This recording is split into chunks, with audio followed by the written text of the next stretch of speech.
শেষ পর্যন্ত কিনা আমি এই গম্ভীর গোমরামুখ রহস্যজনক ব্যক্তি আহিয়ানের প্রেমে পড়লাম। দুনিয়ায় এত মানুষ থাকতে আমার এই খাটাসটার প্রেমেই পড়তে হলো। অফিসার, আমার ছোট বোন কাল রাত থেকে নিখোঁজ, আর আপনারা বলছেন রিপোর্ট লিখবেন না। আমরা বলছি না যে রিপোর্ট লিখব না, শুধু একটু অপেক্ষা করতে বলছি। অপেক্ষা? গত 3 ঘন্টা যাবত আমি অপেক্ষা করছি এইখানে, অথচ কাজের কাজ কিছুই হচ্ছে না। আর একটু অপেক্ষা করুন। কথাটা শুনে ঈশার পায়ের রক্ত মাথায় উঠে গেল। কিছু বলতে যাবে তার আগেই পেছন থেকে একটা কণ্ঠস্বর শুনতে পেল সে। আর অপেক্ষা করতে হবে না, আমি এসে গেছি। কণ্ঠস্বর শুনে ঈশা পেছন ফিরে তাকিয়ে দেখে সবচেয়ে বড় ইন্ডাস্ট্রিয়ালিস্ট আহিয়ান আহানাফ দাঁড়িয়ে আছেন। 5 ফিট 9 ইঞ্চি উচ্চতা, ফর্সা চেহারায় ছোট ছোট দাড়ি, আর ডান গালের মাঝখানটায় কালো কুচকুচে ছোট্ট একটা তিলটাই যেন তাকে আরও আকর্ষণীয় দেখতে লাগছে। কিছুক্ষণ সেই সুদর্শন পুরুষটার দিকে হাঁ হয়ে তাকিয়ে থাকতেই পুলিশ অফিসারের কথায় ঈশার ধ্যান ভাঙে। স্যার, আপনি চলে এসেছেন, প্লিজ স্যার বসুন। আহিয়ান চেয়ারে বসতে বসতে ঈশার উদ্দেশ্যে বললেন, মিস ঈশা, ছোট বোনের নিখোঁজ হয়ে যাওয়া নিয়ে খুব দুশ্চিন্তাগ্রস্ত দেখাচ্ছে আপনাকে। আমার বোন কাল রাত থেকে বাড়ি ফেরেনি, তাকে কোথাও খুঁজেও পাচ্ছি না। আমার কি দুশ্চিন্তা করা উচিত নয় বলুন? হ্যাঁ, অবশ্যই উচিত, তবে এখন আর হতে হবে না। আপনার বোন সুরক্ষিত অবস্থায় আছে। আসাদ, ছবিটা তোমার ম্যামকে দেখাও।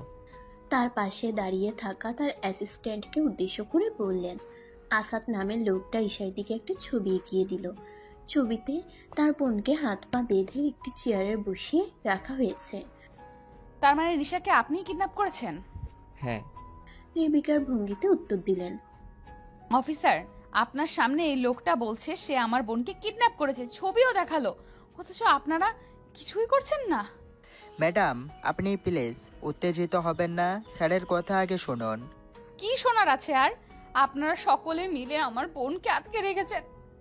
কি চান আপনারা আমাদের কাছে? বলতে বলতে কেঁদেই দিল ঈশা। আহিয়ান চেয়ার থেকে উঠে ঈশার মুখোমুখি এসে দাঁড়ালেন। কিছুই চাই না, আপনার বোনকেও সুরক্ষিত অবস্থায় আপনার কাছে পৌঁছে দেয়া হবে, তবে একটা শর্ত আছে। শর্ত? কান্না থামিয়ে তার কথা মনোযোগ দিয়ে শুনছে ঈশা। আপনাকে বিয়ে করতে হবে আমাকে। আহিয়ানের কথা শুনে ঈশা অবাকের শেষ সীমায় পৌঁছে গেছে। লোকটা কি পাগল হয়ে গেছে? এসব কি বলছেন আপনি? আপনার মাথা ঠিক আছে? আমি কেন আপনাকে বিয়ে করতে যাব? আমি ঠিকই বলছি। আপনার কাছে 5 মিনিট সময় আছে মিস ঈশা। ভেবে দেখুন, আমাকে বিয়ে করবেন নাকি আপনার বোনের লাশ চান আপনি? সিদ্ধান্ত আপনার। অফিসার, আপনার সামনে লোকটা আমাকে যা নয় তাই বলছে। আমার বোনকে আটকে রেখেছে, অথচ আপনি কিছুই করছেন না। ঈশা দেখলো অফিসার মাথা নিচু করে দাঁড়িয়ে আছে। তার আর বুঝতে বাকি রইল না সবই আহিয়ানের কাজ। উপায় অন্তর না পেয়ে রাজি হয়ে গেল ঈশা। এখন আপনাদের পরিচয়টা দিয়ে দেই। গল্পের নায়িকা ঈশা আহমেদ। তার পরিবার বলতে শুধু তার ছোট বোন নিশা। সোনার চামচ মুখে নিয়ে জন্ম হলেও সেটা বেশি দিন স্থায়ী হয়নি তাদের। ঈশার বোনের জন্মের সময় ঈশার মা মারা যান, আর তার যখন 9 বছর বয়স তখন তার বাবাও অ্যাক্সিডেন্টে মারা যান। তাকে শেষ দেখাও দেখতে পায়নি সে, কেননা তার লাশ খুঁজে পাওয়া যায়নি। অন্যদিকে এতক্ষণ যে এসব কাণ্ড ঘটালো সে এই গল্পের নায়ক আহিয়ান আহনাফ। মা আফসানা বেগম ও বোন আরিয়াকে নিয়েই তার পরিবার। তার বাবা আফজাল আহনাফ আজ থেকে প্রায় 17 বছর আগে মারা গেছেন। এখন গল্পে ফেরা যাক, বাকি কাহিনী গল্পের সাথে থাকুন, জেনে যাবেন আস্তে আস্তে। বর্তমানে বউয়ের সাজে আহিয়ানের পাশে তার বাড়ির সামনে দাঁড়িয়ে আছে ঈশা, আর সে ভাবছে এটা বাড়ি নাকি প্রাসাদ। আহিয়ান বলে উঠলেন, আমার পরিবারের কেউ কিছু জিজ্ঞেস করলে বলবে আমরা ভালোবেসে বিয়ে করেছি। যদি কারো সামনে নিজের মুখ খোলো, তার ফল খুব খারাপ হবে। ঈশা শুধু মাথা নাড়ালো। এরপর বাড়ির ভেতরে ঢুকতেই ঈশা তো চরম অবাক। এ আমি কি দেখছি? বাড়ির ভেতরে ঢুকে ঈশা তো চরম অবাক। এ আমি কি দেখছি? ঈশার বোন নিশা একটা মেয়ের সাথে হেসে হেসে কথা বলছে। ঈশা বুঝলো মেয়েটা হয়তো আহিয়ানের ছোট বোন। কিন্তু নিশা এই বাড়িতে কি করছে? ওকে কিডন্যাপ করা হয়েছে, তাহলে এইখানে কেমনে আসলো ও? ওর হাত পা বাঁধা, ছবি বা আসলো কোথা থেকে? ঈশার এসব ভাবনার মাঝেই নিশা আর মেয়েটি তাদের সামনে এসে দাঁড়ালো। নিশা ঈশার পাশে এসে দাঁড়িয়ে বলল, কে রে আপু, তলে তলে এত কিছু, আমাকে একবার বললিও না। নিশার কথায় ঈশার ধ্যান ভাঙল। নিজেকে সামলিয়ে নিশাকে সে বলল, তুই এখানে কিভাবে আসলি? তোকে না? হ্যাঁ হ্যাঁ, আমাকে কিডন্যাপ করা হয়েছিল। আহিয়ান ভাইয়াই তো আমাকে গুন্ডাদের হাত থেকে বাঁচালো। নিশার কথার কোনো কিছুই ঈশা বুঝতে পারছে না। নিশাকে তো আহিয়ানই কিডন্যাপ করেছিল। তাহলে নিশা কেন বলছে যে আহিয়ান তাকে বাঁচিয়েছে? আর আহিয়ান আমাকে বিয়েই বা করলেন কেন? আমাকে বিয়ে করে তার লাভ কি? এরকম হাজারটা প্রশ্ন ঈশার মাথায় কিলবিল করছে, আর তার সব প্রশ্নের উত্তর আছে ওই খাটাস আহিয়ানের কাছে। এসব ভাবনার মাঝে একজন মধ্যবয়স্ক মহিলা ঈশার সামনে এসে দাঁড়ালেন। আহিয়ানকে উদ্দেশ্য করে বললেন, শেষ পর্যন্ত নিজের জেদটাই রাখলি তো আহিয়ান? একা একা গিয়ে বিয়ে করে আসলি। মা, আমি তো আগেই বলেছিলাম। সে যাই হোক, মিষ্টি একটা বৌমা এনেছিস আমার জন্য, আর আমি এতেই খুশি। বৌমা, বাইরে দাঁড়িয়ে আছো কেন? ভেতরে এসো। আরে ভাবি, ভিতরে এসো। আমার ভাইয়ের পছন্দ আছে বলতে হবে। তুমি সত্যিই খুব মিষ্টি দেখতে। বলেই আরিয়া ঈশার হাত ধরে তাকে বাড়ির ভেতরে নিয়ে গেল। এমন সময় একজন লোক হাতে মোবাইলের দিকে এক মনে তাকিয়ে বাড়ির ভেতরে প্রবেশ করলো। মোবাইলের দিকে নজর স্থির রেখে আহিয়ানের উদ্দেশ্যে বললেন, কিরে আহিয়ান, আমাকে এত জলদি বাড়ি আসতে বললি কেন? বলে মুখ তুলে তাকালো ঈশার আর আহিয়ানের দিকে। আহিয়ান, তুই বিয়ে করেছিস? তাকে দেখে বোঝা যাচ্ছে আমাকে চরম পর্যায় থেকে লাফ দিয়ে টুপ করে পৃথিবীতে পড়েছেন। আরিয়া বলে উঠল, এ কি মাহাদি ভাই, আপনি না ভাইয়ার বেস্ট ফ্রেন্ড? আপনাকেও ভাইয়া বিয়ের ব্যাপারে কিছুই বলেনি? না, আমি তো এখানে এসে জানলাম। একটা অন্ধকার ঘরের ঠিক মাঝখানটায় একটা টিমটিমে বাতি জ্বলছে। আবছা আলোয় টেবিলের উপর ছড়িয়ে থাকা কাগজপত্র আর এক কোণায় খুব সযত্নে রাখা একটি ফটো ফ্রেম দেখা যাচ্ছে। ফটো ফ্রেমে রয়েছে দুজন হাস্যোজ্জ্বল মেয়ের ছবি। ঘরের কোণায় একটি চেয়ারে একজন মধ্যবয়স্ক পুরুষ রক্তচক্ষু নিয়ে বসে আছে। তার দৃষ্টি স্থির হয়ে আছে সামনে দাঁড়িয়ে থাকা 24 থেকে 25 বছরের দুটো ছেলের দিকে। তোদের বলেছিলাম না ওদের দুজনের উপর সব সময় নজর রাখতে? এত কিছু হয়ে গেল অথচ তোরা কিছুই জানতে পারলি না। সরি স্যার, ভুল হয়ে গেছে। দুজন ছেলের মধ্যে একজন কথাটা বলতেই মধ্যবয়স্ক লোকটি হুঙ্কার দিয়ে উঠলেন, ভুল হয়ে গেছে, কোনো কাজ তোরা ঠিকভাবে করতে পারিস না। একটু থেমে, ওদের ব্যাপারে সব খোঁজ খবর নে আর সব সময় নজর রাখবি ওদের উপরে। এখন যা এখান থেকে। দুজনেই চলে গেল। মধ্যবয়স্ক লোকটা ফটো ফ্রেম হাতে নিয়ে সযত্নে হাত বুলিয়ে আবারও আগের জায়গায় রেখে দিলেন। এদিকে আহিয়ান, তুই এসবের মধ্যে ঈশাকে জড়িয়ে ঠিক করছিস না। মাহাদির কথা শুনে আহিয়ান দীর্ঘশ্বাস ছাড়ে। আমাদের ঈশাকে ব্যবহার করতে হবে, এছাড়া আর কোনো রাস্তা নেই। মাহাদি আর কথা বাড়ালো না, কারণ সে জানে আহিয়ান এখন তার কোনো কথাই শুনবে না। আর ঈশাকে তো সে বিয়ে করেই ফেলেছে, কিছু বলেও লাভ নেই। মাথায় এক ছুরি প্রশ্ন নিয়ে আহিয়ানের রুমের মধ্যে পাইচারি করছে ঈশা। উদ্দেশ্য আহিয়ান ঘরে আসলেই তার দিকে এক ঝুড়ি প্রশ্ন ছুঁড়ে মারবে সে। নিশা আর আরিয়া ঈশাকে এ ঘরে রেখে গেছে। গত 1 ঘন্টা ধরে অপেক্ষা সে করছে আহিয়ানের, অথচ তার আসার নাম গন্ধও নেই। আহিয়ান ঘরে ঢুকে দরজা লাগিয়ে দিলেন। ঈশা তার দিকে তেড়ে গিয়ে বলল, আপনি আমাকে বিয়ে করলেন কেন? আমাকে বিয়ে করে আপনার কি লাভ? নিশাকে কিডন্যাপ কেন করেছিলেন আপনি? আর নিশা এ বাড়িতে কি করছে? আমাকে এই বাড়িতে কেন এনেছেন? এই সবের পেছনে আপনার উদ্দেশ্য কি? একদমে সবগুলো প্রশ্ন করে হাঁপাতে লাগলো ঈশা। আর আহিয়ান তার দিকে কিছুক্ষণ চোখ ছোট ছোট করে তাকিয়ে থেকে বললেন, সময় মতো সব জানতে পারবে। বলিয়ে আলমারি থেকে জামা কাপড় বের করে ওয়াশরুমে চলে গেলেন। আর ঈশা বোকার মতো তার যাওয়ার দিকে তাকিয়ে আছে। আমি তাকে এতগুলো প্রশ্ন করলাম আর তিনি এতটুকু বলেই চলে গেলেন। আহিয়ান ওয়াশরুম থেকে বের হয়ে বলল, এমন বোকার মতো দাঁড়িয়ে আছো কেন? আমি তো বললাম সময় হলে সব জানতে পারবে, আর ততদিন আমার স্ত্রীর পরিচয়ে এখানেই থাকতে হবে তোমাকে। আমাদের দুজনের ভেতরের কথা বাইরের কেউ যেন জানতে না পারে। কথাটা ভালোভাবে মাথায় ঢুকিয়ে রাখো। তোমার বোন কিন্তু এই বাড়িতেই থাকবে, যেটাই করবে ভেবে করো। বলে বিছানায় গিয়ে শুয়ে পড়লেন। চোখ বন্ধ করে বললেন, আলমারিতে তোমার জামা কাপড় সব রাখা আছে। ঈশা সেভাবেই কিছুক্ষণ দাঁড়িয়ে থাকলো। সে ভালোভাবেই বুঝে গেছে এই খাটা শাহিয়ান আমার কোনো প্রশ্নেরই উত্তর দিবে না। এইসবের মধ্যে ঘোর রহস্যের গন্ধ পাচ্ছি। আমার সব প্রশ্নের উত্তর বের করতেই হবে। ঈশা সব চিন্তা ভাবনা দূরে ফেলে আলমারি খুলল। সে দেখলো অনেকগুলো থ্রি পিস আর শাড়ি রাখা আছে। সেখান থেকে একটা শাড়ি নিয়ে ওয়াশরুমে ঢুকে পড়লো ঈশা। ফ্রেশ হয়ে এসে ঈশা পড়লো আরেক বিপদে। উনি তো বিছানায় শুয়ে আছেন, ঘুমিয়েও গেছেন বোধহয়। আমি তাহলে কোথায় ঘুমাবো? ওনার সাথে বিছানায় ঘুমানো অসম্ভব। আমি তো ওনাকে স্বামী হিসেবে মানিই না। আগে পিছে না ভেবে সোফায় গিয়ে শুয়ে পড়লো ঈশা। আবারও আগমন ঘটলো নতুন এক সকালের। ঘুম থেকে উঠে ফ্রেশ হয়ে এসে ঈশা দেখলো আহিয়ান এখনো ঘুমাচ্ছেন। সে নিচে নেমে এসে রান্নাঘরের দিকে গেল। দেখলো তার শাশুড়ি মা রান্না করছে। তাকে দেখে মুচকি হাসলেন। ঈশা তাকে সাহায্য করতে লাগলো আর এটা ওটা নিয়ে কথা বলতে লাগলো। ঈশার যাওয়ার অনেকক্ষণ পরই আহিয়ানের ঘুম ভাঙে। ফ্রেশ হয়ে এসে বাইরে যাবে বলে রেডি হচ্ছে। আজ সে তার ভালোবাসার মানুষটির সাথে দেখা করতে যাচ্ছে, তাই মনে মনে খুশিও হচ্ছে। রান্না শেষ হলে ঈশা ঘরে এসে দেখে খাটাসটা রেডি হচ্ছে, বোধহয় কোথাও যাবে। ঈশার দিকে এক পলক তাকিয়ে নিজের কাজে মনোযোগ দিলেন আহিয়ান। যাওয়ার আগে বলে গেলেন, তুমি যে কোম্পানিতে চাকরি করতে সেখান থেকে রিজাইন নেওয়া হয়ে গেছে। বাড়িতে থাকবে তুমি, আর যদি চাও আমার কোম্পানিতে চাকরি করতে পারো। মোট কথা আমার চোখের সামনে থাকতে হবে তোমাকে। কি? কোনো কিছুই না বলেই চলে গেলেন আহিয়ান। আর ঈশা ভাবছে গত দুদিন ধরে তার সাথে কি কি ঘটেছে। মনে হচ্ছে অবাকের শেষ পর্যায়ে গিয়ে চিৎপটাং হয়ে শুয়ে থাকাই এখন বোধহয় বাকি আছে তার। মাহাদি আহিয়ানের সাথে কথা বলার উদ্দেশ্যে তার ঘরের দিকেই যাচ্ছে।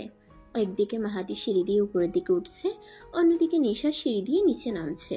দুজনেরই মনোযোগ নিজেদের ফোনের উপর স্থিত। অতঃপর মাহাদি নামক ব্যক্তি ও নিশা নামক ব্যক্তির সংঘর্ষে তাদের দুজনের ফোনই পড়ে গিয়ে চুরমার। দুজনেই একে অপরের দিকে অগ্নি চক্ষু নিয়ে তাকালো। নিশা বলে উঠল, এই যে আপনি চোখে দেখেন না, নাকি সুন্দরী মেয়ে দেখলেই ধাক্কা খেতে মন চায়?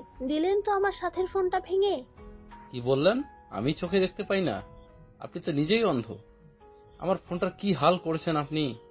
এই, আপনি নিজের দোষ আমাকে দিচ্ছেন কেন? হ্যাঁ, আপনি তো বোধহয় সব সময় ফোনের ভেতর ঢুকে গিয়ে চলাফেরা করেন। কালকেও তো তাই দেখলাম। নিজের দোষ স্বীকার না করে উল্টো তর্ক করছেন। আপনি আহিয়ান ভাইয়ার বেস্ট ফ্রেন্ড না হলে মেরে তক্তা বানিয়ে ফেলতাম একদম। কি? নিশা আর মাহাদির চিল্লাচিল্লি শুনে আরিয়া ঘর থেকে বেরিয়ে আসে। এই, তোমরা এভাবে চিল্লাচিল্লি করে বাড়ি মাথায় তুলছো কেন বলো তো? চিল্লাচিল্লি তো করছে এই লোকটা, আমি কোথায় করলাম? এ মা, আমার তো কোচিং আছে, কত দেরি হয়ে গেল আমার। সব হয়েছে এই লোকটার জন্য। বলে নিশা আনহনিয়ে বেরিয়ে গেল। মেয়েটাকে বলো তো আরিয়া, কালকেও বোধহয় দেখেছিলাম। ও হলো নিশা, ঈশা ভাবির ছোট বোন। ঈশা ভাবির মতো সুইট একটা মেয়ের এত ডেঞ্জারাস বোন আমি তো ভাবতেই পারছি না। একটু থেমে, যাই হোক, আহিয়ান কোথায় বলো তো? ভাইয়া তো বাড়িতে নেই, সকালবেলা বেরিয়েছে। ও, তাহলে আমি আসি এখন। কফি শপে বসে আছে আহিয়ান। তার সামনে বসে আছে কুহু। কুহু একদিকে আহিয়ানের ফুফাতো বোন, অন্যদিকে তার ভালোবাসা। কুহুও ভালোবাসে আহিয়ানকে। নীরবতা ভেঙে কুহু বলে, দেখো, ভালোবেসে ফেলো না যেন ঈশাকে। এসব তুমি কি বলছো কুহু? আমি কেন ঈশাকে ভালোবাসতে যাব? তোমরা পবিত্র বন্ধনে আবদ্ধ, পবিত্র সম্পর্কের প্রতি ভালোবাসা জন্মাবে, এটাই স্বাভাবিক। আমি তোমায় ভালোবাসি কুহু, তুমি তো সবই জানো। কেন আমি ঈশাকে বিয়ে করেছি? আমাদের দুজনের মাঝে কেউ আসবে না। তাই যেন হয়। কুহু, তুমি সাবধানে থেকো, আর এই কয়েকদিন আমাদের দেখা না করাই ভালো। কাল আমি ফ্রান্স যাচ্ছি বাবার কাছে। চলো তোমাকে বাড়ি পৌঁছে দিয়ে আসি। হ্যাঁ চলো। নদীর ধারে মুখে মাস্ক, চোখে সানগ্লাস আর মাথায় ক্যাপ পরে দাঁড়িয়ে আছে একজন লোক। তাকে দেখে চেনার কোনো উপায় নেই। লোকটা পকেট থেকে নিজের ফোন বের করে কারো কাছে কল দেয়। ফোন রিসিভ হতেই সে গম্ভীর। অস্বাভাবিক কিছু চোখে পড়েছে? ফোনের ওপাশ থেকে জবাব এলো, স্যার, কাল থেকে বাড়িটার আশেপাশে অপরিচিত মানুষের আনাগোনা দেখছি। আমি ঠিকই ধরেছিলাম, লোকটা আমাদের উপর নজর রাখার জন্য লোক লাগাবে। চোখ কান খোলা রাখো। আমার শ্বশুর মশাইকে ধরতে হলে তার পাঠানো লোকগুলোকেই আগে ধরতে হবে। জি স্যার। বিকেলবেলা বাড়ির সকলের জন্য নাস্তা বানাবে বলে রান্নাঘরে এলো ঈশা। ঈশার শাশুড়ি মা প্রথমে মানা করলেও তার অনুরোধে তিনি আর না করতে পারেননি। নিশা আর আরিয়া এসেছিল ঈশাকে সাহায্য করতে, কিন্তু সে ওদেরকে বুঝিয়ে সুঝিয়ে ঘরে পাঠিয়ে দিল, কারণ তার মাথায় এখন দুষ্টু বুদ্ধি ঘুরপাক খাচ্ছে। সুন্দর মতো নাস্তা বানিয়ে ডাইনিং টেবিলে সাজিয়ে সবাইকে ডাক দিল ঈশা। সবাই খেতে বসতেই আহিয়ান বাড়িতে ঢুকলেন। তার মা তাকে নাস্তা খেয়ে যেতে বললেন, আর তিনিও বাধ্য ছেলের মতন খেতে বসলেন। তা দেখে ঈশা বাঁকা হাসি দিল। আহিয়ান কফির মগটা হাতে নিয়ে চুমুক দিতেই থু থু আওয়াজ করতে লাগলেন। এটা কি কফি নাকি লবণের শরবত? চোখ মুখ কুচকে কথাটা বলতেই ঈশা আহিয়ানের মায়ের উদ্দেশ্যে বলল, দেখেছেন মা, আমাদের একটু ঝগড়া হয়েছে বলে আপনার ছেলে আমার বানানো খাবারটাকে খারাপ বলছে। আহিয়ান, বৌমা এত কষ্ট করে রান্না করলো আর তুই ওকে এভাবে বলছিস? আর কিসের লবণের কথা বলছিস তুই? কফিতে লবণ আসবে কোথা থেকে? আমরাও তো কফি খেলাম। মা এই বলতে না দিয়ে, আহিয়ান চুপ করে খা, আর কোনো কথা না। তার মায়ের কথার উপর আহিয়ান আর কিছু বললেন না। কফির মগে একটু পরপর চুমুক দিচ্ছেন। ঈশা ওনার দিকে আর চোখে তাকিয়ে আছে, আর আহিয়ান তার দিকে খাইয়া ফালামো লুক নিয়ে তাকিয়ে আছেন। ঈশা মনে মনে এসে গড়াগড়ি খাচ্ছে। অন্যদিকে আহিয়ানের অবস্থা ছেড়ে দে মা, কেঁদে পাচ্ছি।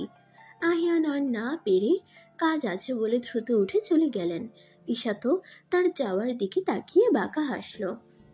এবার বুঝবে আমাকে বিয়ে করার স্বাদ। আহিয়ান ঘরে গিয়ে ফ্রেশ হয়ে নিল। তার মুখের নোনতা ভাবটা যাচ্ছেই না। বিছানায় গিয়ে টান টান হয়ে শুতেই আবার লাফ দিয়ে দাঁড়িয়ে গেল। এ কি, পুরো বিছানায় পানি কেন? আহিয়ান বুঝলো এটা ঈশারই কাজ। রাগে ফুসফুস করতে লাগলো সে। ঈশা ভয়ে আর ঘরে গেল না, সোজা নিশার ঘরে চলে এলো। সে দেখলো নিশা আর আরিয়া বসে বসে গল্প করছে। ঈশাও ওদের সাথে যোগ দিল। আজকে সব ঘটনা ওদের বলল। তার কথা শুনে ওরা দুজনেই হো হো করে হেসে উঠল। রাতের বেলা খাওয়ার পর্ব শেষ করে আহিয়ানের ঘরের সামনে পায়চারি করছে ঈশা। সে ভেবেছিল আজ আর এই ঘরে আসবে না, নিশা অথবা আরিয়ার সাথে থাকবে, কিন্তু ওরা দুজনেই তাকে আহিয়ানের সাথে ঝগড়া মিটিয়ে নিতে বলে ঘর থেকে বের করে দিল। অসহায়ের মতো ঘরের সামনে দাঁড়িয়ে আছে ঈশা। ঘরে ঢুকলেই তার উপর দিয়ে টর্নেডো বয়ে যাবে। কোনো উপায় না পেয়ে সাহস করে ঘরের ভেতরে ঢুকেই পড়ল সে। ঈশা দেখলো আহিয়ান গম্ভীর মুখ করে তার দিকে তাকিয়ে আছেন। তাকে দেখেই ঈশার কলিজার পানি শুকিয়ে গেল। এত দেরি হলো কেন ঘরে আসতে? না মানে আসলে দেখো ঈশা, তোমাকে আমি আগেও বলেছি তোমায় বিয়ে করার পেছনে আমার একটা উদ্দেশ্য আছে, যেটা আমি এখন তোমাকে জানাতে পারবো না। সেটাই তো আমার সমস্যা। আপনি আমাকে জোর করে বিয়ে করেছেন, অথচ বিয়ের কারণটাই আমি এখনো জানতে পারলাম না। তার উপর কথায় কথায় আমার বোনের ক্ষতি করার হুমকি দিয়ে যাচ্ছেন। হুমকি না দিলে তুমি আমাকে বিয়ে করতে? আর ঈশা, আমি তোমার সাথে খারাপ ব্যবহার করতে চাচ্ছি না। যতদিন এ বাড়িতে আমার স্ত্রীর পরিচয় আছো ততদিন আমার কথা মতো চলো। এতে তোমার এবং তোমার বোন দুজনেরই মঙ্গল। কালকে তোমাকে দেখতে কিছু আত্মীয় স্বজন আসবে। আশা করি তাদের সামনে কোনো ধরনের ঝামেলা করবে না। কাট কাট গলায় কথাগুলো বলে আহিয়ান সোফায় গিয়ে শুয়ে চোখ বুঝলেন। কিন্তু এইবার আমার কি হবে? নিজের পাতা ফাঁদে আমি নিজেই ফেসে গেলাম। পুরো বিছানায় পানি ফেলে রেখেছি। আমি কই ঘুমাবো এখন? পরের দিন লাল একটা শাড়ি পরে সুন্দর করে সেজে ড্রয়িং রুমে বসে আছে ঈশা। ঠোঁটে তার ঝুলছে মিথ্যে হাসি। কারণটা হলো গেস্টদের বেশিরভাগ ঈশার সৌন্দর্যের জন্য প্রশংসা করলেও কেউ কেউ আবার আহিয়ান এতিম মেয়েকে কেন বিয়ে করেছে তাও কাউকে না জানিয়ে এটা নিয়ে কানাঘুষা করছে। সবই ঈশার কানে এসেছে। রাতে মন মরা হয়ে বারান্দায় রেলিং ধরে দাঁড়িয়ে আছে ঈশা। ভাবছে আজ দুপুরের কথা। আহিয়ানের এক মামি তার সামনেই আহিয়ানকে বলেছেন, এরকম এতিম মেয়েকে কেন বিয়ে করতে গেলি বলতো? মানছি মেয়েটা দেখতে সুন্দর, তবু পরিবারও ভালো হওয়া উচিত ছিল। আমার মেয়েটা তো সব দিক দিয়েই পারফেক্ট ছিল তোর জন্য, কিন্তু কি করে ফেলি বলতো? আফসোসের সুরে কথাগুলো বলেন তিনি। আজ বাবা মার কথা খুব মনে পড়ছে ঈশার। তারা থাকলে এমন কোনো কিছু হতো না আজ তার সাথে। আহিয়ান ঘরে এসে ঈশাকে না পেয়ে বারান্দায় উকি দিতেই দেখলো ঈশা মন খারাপ করে দাঁড়িয়ে আছে। করাটাই স্বাভাবিক। আজকের ঘটনার জন্য তার নিজেরও খারাপ লাগছে। আহিয়ান মনে মনে ভাবছে ঈশার সাথে আর খারাপ ব্যবহার করবে না। নিজের কাজ হাসিল করতে তার ঈশাকেই প্রয়োজন। এক মনে আকাশের দিকে তাকিয়ে আছে ঈশা। আহিয়ানের ডাক শুনতে পেল সে। তিনি এসে তার পাশে দাঁড়ালেন। তার দিকে না ফিরেই উত্তর দিল, জি বলুন। আজকের জন্য আমি সত্যিই সরি। আমি ভাবিনি এমন কোনো ঘটনা ঘটবে।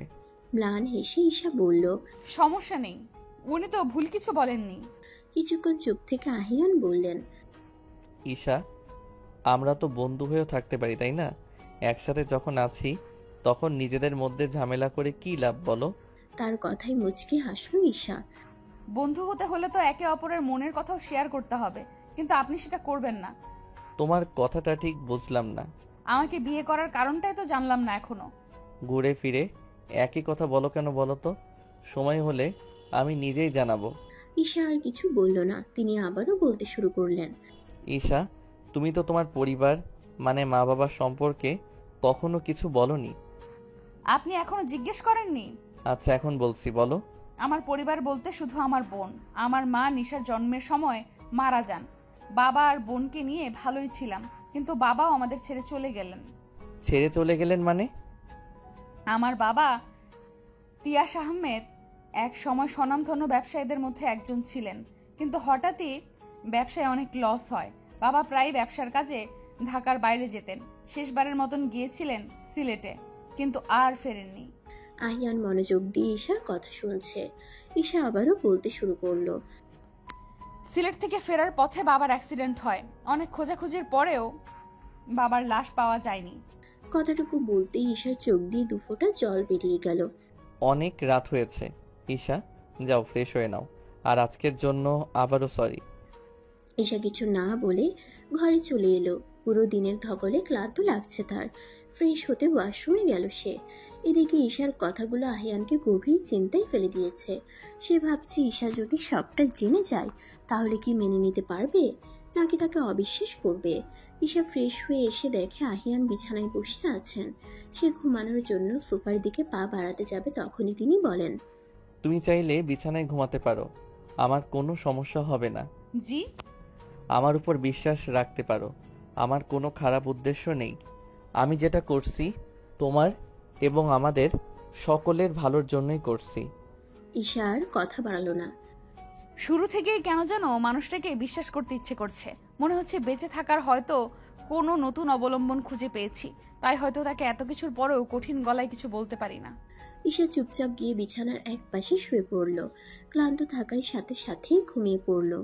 অন্ধকার রাতে নিজের জীবন বাঁচাতে দৌড়ে যাচ্ছে একজন লোক, আর তার পেছনেই তাকে তাড়া করতে দৌড়াচ্ছে কিছু কালো পোশাক পরা লোক। তারা নিজেদের মুখও কালো কাপড় দিয়ে ঢেকে রেখেছে। কাউকেই চেনার উপায় নেই। লোকটা দৌড়াতে দৌড়াতে এসে একটা নদীর ধারে এসে থমকালো। সামনে আর যাওয়ার জায়গা নেই। কালো পোশাক পরা লোকগুলো তাকে ঘিরে রেখেছে। সকলের হাতেই বন্দুক, আর সেটা তাক করে রেখেছে লোকটার দিকে। লোকগুলোর মাঝখান থেকে মাস্ক পরা সেই লোকটি বেরিয়ে এলো। আজও তার চেহারা দেখে তাকে চেনার কোনো উপায় নেই।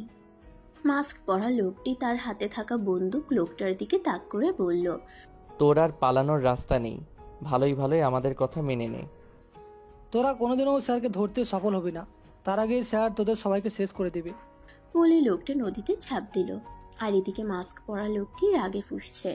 তার চোখ রক্তবর্ণ ধারণ করেছে। সকালে ঘুম থেকে উঠে ফ্রেশ হয়ে নিল ঈশা।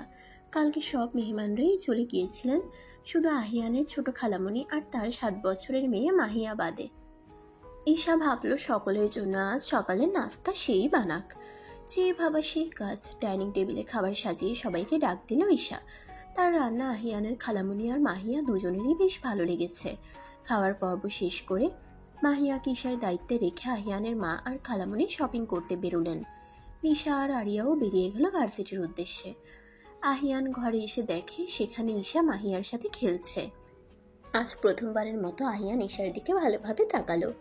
দুধে আলতা গায়ের রং ঈশার, হালকা গোলাপি ঠোঁটের এক কোণে ছোট্ট একটা তিল, মায়াবী চোখ আর ডান চোখের পাশে একটু নিচের দিকে কালো কুচকুচে তিল।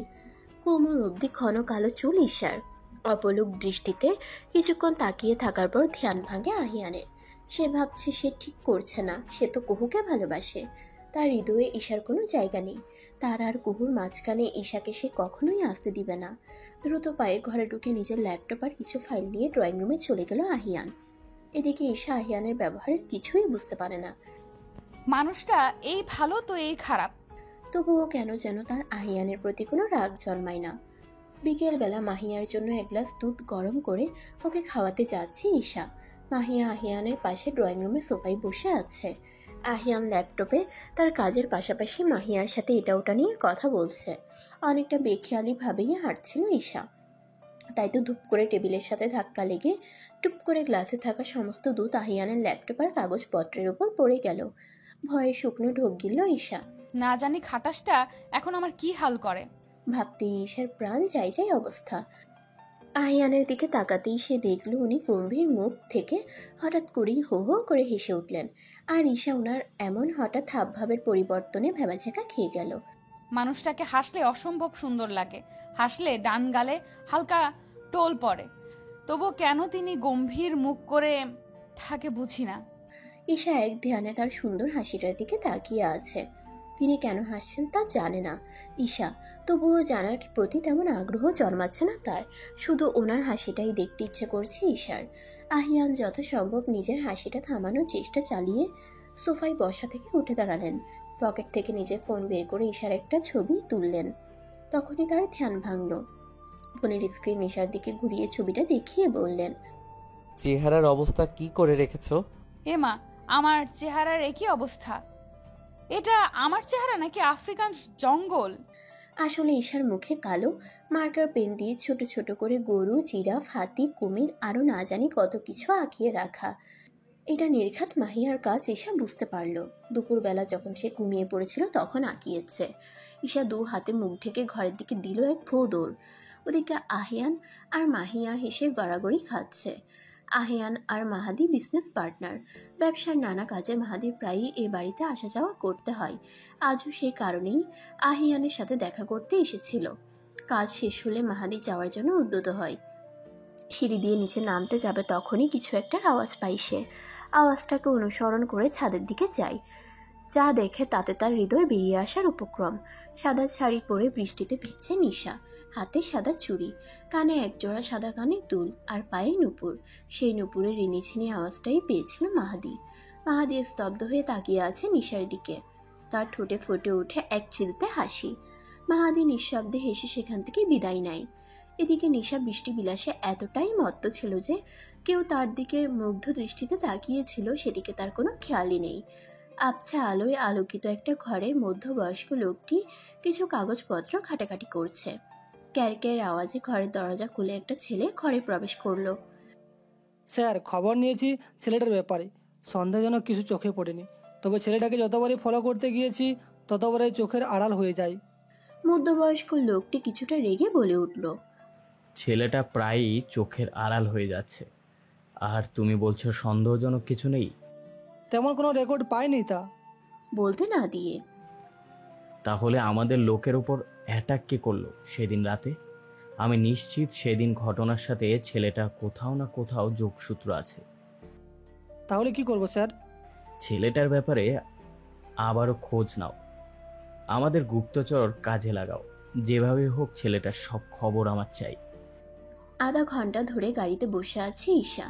তার পাশে ড্রাইভিং সিটে বসে গাড়ি ড্রাইভ করছেন আহিয়ান। ঈশা এখন অবধি 15 বার জিজ্ঞেস করেছে যে তিনি তাকে কোথায় নিয়ে যাচ্ছেন, অথচ তিনি কোনো উত্তর দিচ্ছেন না। আমি বুঝি না, আমার প্রশ্নের উত্তর দিলে তার কোন মহাভারত অশুদ্ধ হয়ে যাবে। গম্ভীরতার জন্য যদি পুরস্কার দেওয়া হতো আমি নিশ্চিত আহিয়ান এতে নোবেল প্রাইজ পেতেন। হঠাৎ গাড়ির ব্রেক কষলেন আহিয়ান। ঈশা আশেপাশে দেখে বোঝার চেষ্টা করছে যে তাকে কোথায় এনেছে। চোখ গোল গোল করে আহিয়ানের দিকে তাকিয়ে সে বলল, এ কি, আপনি আমাকে এখানে এনেছেন কেন? আমার মতন মাসুম ভোলা ভালা বাচ্চাকে আপনি অনাথ আশ্রমে রেখে আসবেন নাকি? কি বাচ্চা? আর তুমি শোনো, সময় মতো বিয়ে হলে তুমি এখন 1 ডজন বাচ্চার মা হতে, আর তুমি বলছো তুমি নিজেই বাচ্চা? চোখ ছোট ছোট করে প্রশ্ন করলো, তাহলে আমাকে এখানে এনেছেন কেন? এই অনাথ আশ্রমটা আমার বাবা তৈরি করেছিলেন, আর এখন আশ্রমটা আমি চালাই। মাঝে মাঝে আসি বাচ্চাদের সাথে সময় কাটাতে, তাই ভাবলাম আজ তোমাকেও সাথে নিয়ে আসি। আশ্রমের ভেতরে গিয়ে ঈশা পুরো অবাক। এই গম্ভীর মানুষটা যে বাচ্চাদের সাথে এত হাসি খুশি থাকবেন আমি ভাবিনি, আর বাচ্চারাও তাকে অনেক ভালোবাসে। এই অল্প সময়ের মধ্যেই বাচ্চাদের সাথে ঈশার খুব ভালো একটা সম্পর্ক তৈরি হয়ে গেছে। আহিয়ান এতক্ষণ বাচ্চাদের সাথে খেলছিলেন। ডোনেশনের ব্যাপারে কথা বলতে তিনি আশ্রমের অফিস রুমের দিকে গেলেন। এদিকে ঈশা বাচ্চাদের সাথে কানামাছি খেলছে। ডোনেশনের ব্যাপারে কথা বলে আহিয়ান আশ্রমের মাঠের দিকে এসে দেখে ঈশা বাচ্চাদের সাথে কানামাছি খেলছে। কেন যেন আজ তার সকল নিষেধ উপেক্ষা করে ঈশার দিকে তাকিয়ে থাকতে ইচ্ছে করছে। এই কয়েকদিনেই তার ঈশার প্রতি ধারণা বদলে গেছে। সে বুঝেছে ঈশার সৌন্দর্যের মতো তার হৃদয়ও স্বচ্ছ নির্মল। আজ সে প্রচণ্ড অপরাধ বোধে ভুগছে, কেননা এতদিন সে ঈশার সাথে যা করে এসেছে এবং ভবিষ্যতে যা করবে তার কোনোটাই ঈশার প্রাপ্য নয়। বাচ্চাদের বিদায় জানিয়ে ঈশা আর আহিয়ান বাড়ির উদ্দেশ্যে বেরিয়ে পড়ল। যদিও তার বাচ্চাদের সাথে আরও সময় কাটানোর ইচ্ছে ছিল, তবুও আহিয়ানের জন্য তা হলো না। অর্ধেক রাস্তায় এসে তিনি গাড়ি থামালেন। কি হলো, গাড়ি থামালেন কেন? প্রশ্নের উত্তর না দিয়ে তিনি গাড়ি থেকে নামলেন। ঈশাও নেমে পড়ল। ঈশা, আমার কিছু দরকারি কাজ আছে, তুমি এখানে একটু অপেক্ষা করো। বলেই তিনি রাস্তার ওপারে চলে গেলেন। ঈশা গাড়ির সাথে হেলান দিয়ে দাঁড়িয়ে তার জন্য অপেক্ষা করছে আর বাচ্চাদের সাথে কাটানো মুহূর্তগুলো ভাবছে। সত্যি, বাচ্চাদের সাথে থাকলে সময় কখন চলে যায় বোঝাই যায় না। ঈশার এসব ভাবনার মাঝে তার ফোনের রিংটোন বেজে উঠল। আহিয়ান কল করেছেন। ফোন রিসিভ করতেই ঈশাকে রাস্তার ওপারে আসতে বলে কল কেটে দিলেন। ঈশাও সব ভাবনা বাদ দিয়ে রাস্তার ওপারে যেতে উদ্যত হলো। ঈশা রাস্তা পার হতে যাচ্ছে ঠিকই, কিন্তু একটা গাড়ি যে তার দিকে দ্রুত গতিতে এগিয়ে আসছে সেদিকে তার কোনো খেয়াল নেই। গাড়িটা যে ড্রাইভ করছে তার কানে ফোন। ফোনের ওপাশ থেকে মাস্ক পরা লোকটা বলল, ঈশা যখন রাস্তার ঠিক মাঝখানে আসবে তখন ওর উপর দিয়ে গাড়ি চালিয়ে দেবে। কিন্তু স্যার, যেভাবে বলেছি সেভাবে করো। গাড়িটা যখন ঈশার একদম কাছে চলে আসে তখন ঈশা বিষয়টা খেয়াল করে, কিন্তু সেই মুহূর্তে তার কি করা উচিত সে বুঝে উঠতে পারে না। হঠাৎ আহিয়ান কোথা থেকে এসে ঈশার হাত ধরে হ্যাঁচকা টান দেয়। দেখে রাস্তা পার হতে পারো না? আসলে আমি খেয়াল করিনি। আচ্ছা বাদ দাও, ড্রাইভার হয়তো খেয়াল করেনি। কিন্তু আমার তো তা মনে হচ্ছে না। লোকটাকে চেনা চেনা লাগছিল। কি বলছো? চেনা লাগবে কেন? ভুল দেখেছো হয়তো। চলো বাড়ি যাওয়া যাক। ঈশা আর কথা বাড়ালো না, কিন্তু আজকের ঘটনায় আহিয়ানের প্রতি তার মনে কিছুটা সন্দেহ সৃষ্টি হয়েছে। আহিয়ান কি লুকাচ্ছে আমার থেকে? এদিকে মধ্যবয়স্ক লোকটা হো হো করে হাসছে। তার সামনে দাঁড়িয়ে থাকা ছেলে দুটোর ঠোঁটেও ঝুলছে বাঁকা হাসি। লোকটা বলতে শুরু করে, কি ভেবেছিলে? কি ভেবেছিল ও? আমাকে ধরা এত সহজ না। ওর আসল পরিচয় আমি জেনে গেছি, ওর সব প্ল্যানও জেনে গেছি। হঠাৎই লোকটার চোখ রাগে লাল হয়ে গেল। পাশে থাকা টেবিলে জোরে খুশি মেরে বলল, কিন্তু ও আমার প্রাণভোমরার খোঁজ পেয়ে গেছে, আর এইসবের মাঝে আমার প্রাণভোমরাকে এনে ঠিক করনি। ছেলে দুটোর মধ্যে একজন বলল, তাহলে এখন কি করব আমরা স্যার? আগে নিজের প্রাণভোমরাকে সুরক্ষিত করি, তারপর ওকে চিরদিনের জন্য ঘুম পাড়িয়ে দেব। সন্ধ্যার আবছা আলোয় একটি যাত্রী ছাউনিতে দাঁড়িয়ে আছে নিশা।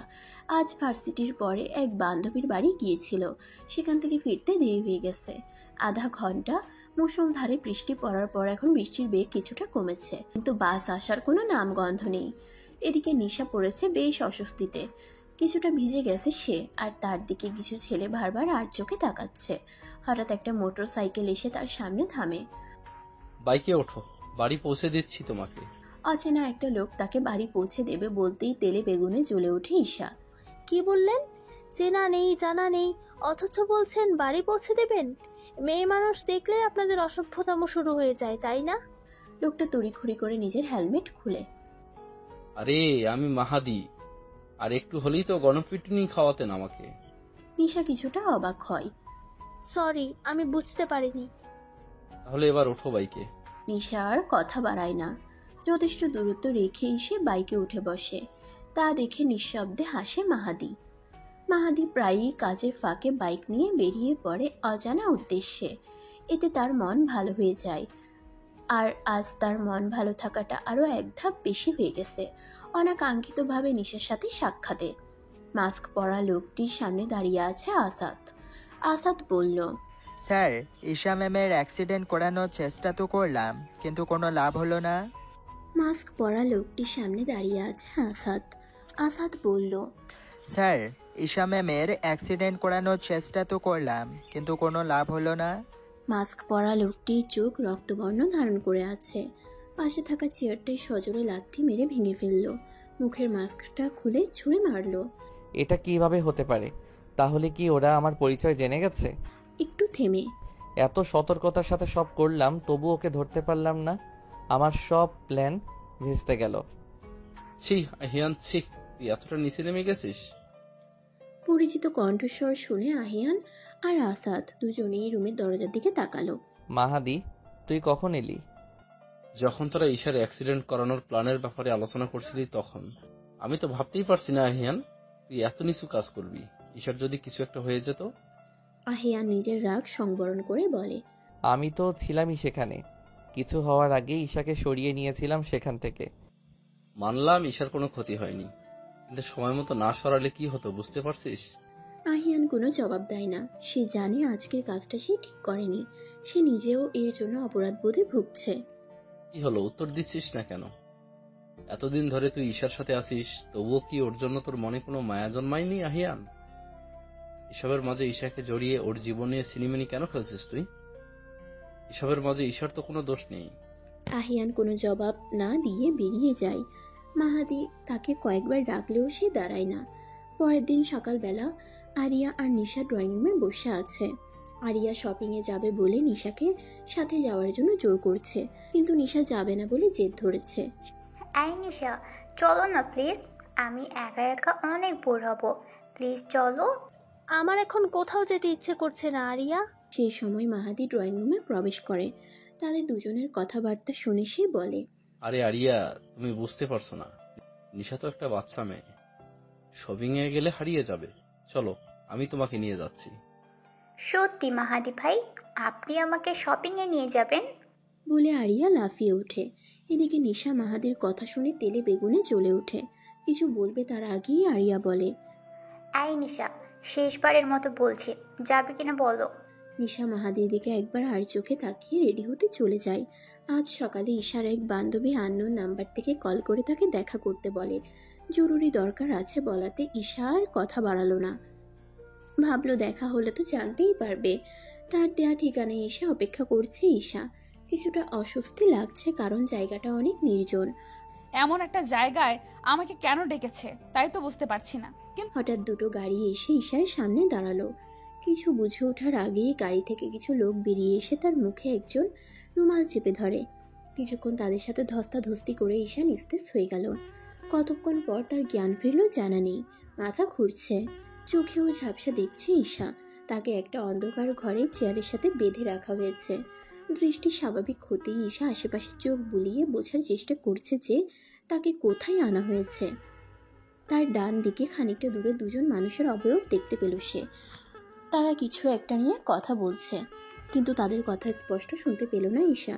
যতটুকু শুনেছে তাতে এইটুকু বুঝেছে যে তারা নিশাকেও কিডন্যাপ করার চেষ্টা করবে, তাও আবার ঈশার আর নিশার সুরক্ষার জন্য। তো কেন? আর এই লোকগুলোই বা কারা? আমার মাথায় কিছুই আসছে না। তবে আশ্চর্যের বিষয় হলো ওই দুটো অবয়বের মধ্যে একজনকে খুব পরিচিত মনে হচ্ছে। তার কণ্ঠস্বর চেনা চেনা লাগছে। বাড়ির বাইরে থেকে আসা অনবরত গুলির আওয়াজে ভাবনার জগৎ থেকে বাস্তবে ফিরল ঈশা। ভয়ে তার হাত পা ঠান্ডা হওয়ার উপক্রম। ক্যার ক্যার আওয়াজে ঈশার সামনের দরজাটা খুলে গেল। সামনে দাঁড়িয়ে থাকা মানুষটাকে চিনতে ঈশার একটুও কষ্ট হয়নি। তার সব ভয় নিমেষেই উধাও হয়ে গেল। আহিয়ানের সাথে আসাদ এবং আরও কয়েকজন রয়েছে। আশ্চর্যের বিষয় হলো তাদের সকলের কাছেই বন্দুক, আর তাদের পোশাকেও কিছুটা ভিন্নতা রয়েছে।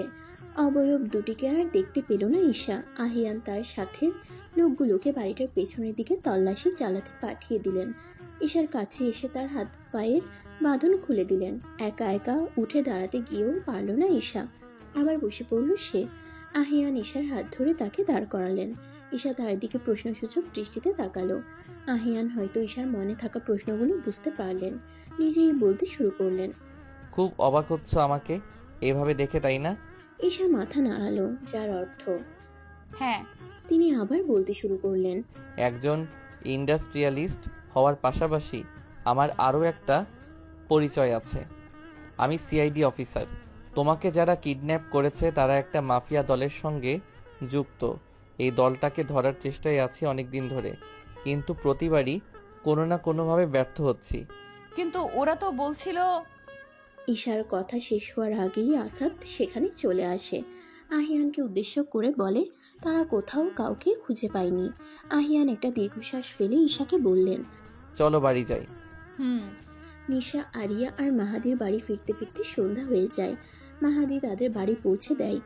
আরিয়া আর নিশা বাড়ির ভেতর ঢুকতে যাবে, তখন মাহাদি নিশাকে পিছু ডাকে। আরিয়া বাড়ির ভেতর চলে যায় আর নিশা সেখানে ঠাই দাঁড়িয়ে থাকে। নিশার রাগে পায়ের রক্ত মাথায় উঠে আছে, কারণ আজ শপিংয়ে পুরোটা সময়টাই মাহাদি আর আরিয়া একে অপরের হাত ধরেছিল। কথায় কথায় যেন একে অপরের গায়ে ঢলে পড়ছিল। মাহাদি আর আরিয়ার কাছাকাছি থাকাটা মোটেও ভালো লাগছে না নিশার। মাহাদি নিশার সামনে গিয়ে দাঁড়ালো। নিশা তেতিয়ে উঠে বলল, কি হয়েছে, ডাকলেন কেন? রাগ করছো কেন? আমার কথাটা তো শোনো। যা বলার তাড়াতাড়ি বলুন। আচ্ছা, বলছিলাম যে আরিয়া তো তোমার বোনের মতো, তাই না? হ্যাঁ তো? যেহেতু বোন হয় সেহেতু তুমি আমার বোনের ভালোই চাইবে, তাই না? দেখো, আমি আরিয়াকে ভীষণ ভালোবাসি, তবে কখনো বলা হয়নি। মাহাদি আরিয়াকে ভালোবাসে শুনতেই নিশার পুরো পৃথিবী থমকে যায়। এমন কিছু হবে সে কোনোদিন ভাবেনি। আমি ঠিক করছি আগামীকাল আমি আরিয়াকে প্রপোজ করব, কিন্তু এসবের ব্যাপারে আমি খুব কাঁচা। আমি চাই তুমি আমাকে হেল্প করো, আরিয়ার জন্য সারপ্রাইজ প্ল্যান করতে সাহায্য করো। প্লিজ নিশা, তোমার আমাকে হেল্প করতেই হবে। নিশা কোনো কথা না বলে দ্রুত বাড়ির ভেতরে চলে যায়। এদিকে মাহাদি নিশার যাওয়ার দিকে তাকিয়ে বাঁকা হাসে। ড্রেসিং টেবিলের সামনে বসে চুল ভাজছে আর মুচকে মুচকে হাসছে ঈশা। শেষ পর্যন্ত কিনা আমি এই গম্ভীর গোমরামুখ রহস্যজনক ব্যক্তি আহিয়ানের প্রেমে পড়লাম। দুনিয়ায় এত মানুষ থাকতে আমার এই খাটাসটার প্রেমেই পড়তে হলো। কিন্তু আহিয়ান, সে কি আমাকে ভালোবাসে? কেনই বা আমাকে বিয়ে করলেন তিনি? আমার সব প্রশ্নের উত্তর শুধুমাত্র আহিয়ানের কাছে আছে, কিন্তু তিনি কোনো প্রশ্নের উত্তর দিতে রাজি নন। আর কতদিন তিনি আমাকে এইভাবে ধোঁয়াশার মধ্যে রাখবেন? পরের দিন নিশা আরিয়ার জন্য সারপ্রাইজ প্ল্যান করে। বাড়ির পুরো ছাদ ডেকোরেশন করে মাহাদি সেখানে আরিয়াকে প্রপোজ করবে বলে। বিকেল বেলা ঈশা রুম থেকে বেরিয়ে নিচে ড্রয়িং রুমে এসে দেখে নিশা মনমরা হয়ে সোফায় বসে আছে। কিরে, এমন দেবদাসী রূপ নিয়ে বসে আছিস কেন? ঈশার কথায় নিশা কিছুটা চমকে যায়। কই আমি দেবদাস হয়েছি? দেখ, আমার কিছু ভালো লাগছে না, তুই যা এখন এখান থেকে। আরে আরে, আমি তো দেখছি তুই দেবদাসী হয়ে আছিস। কারো প্রেমে টেমে পড়েছিস নাকি রে? অবাক হওয়ার ভান করে। আমি বুঝেছি তুই আমার পিছু ছাড়বি না, তুই থাক এখানে, আমিই বরং যাই। আরে শোন না। নিশা দাঁড়ালো না, নিজের রুমে চলে গেল।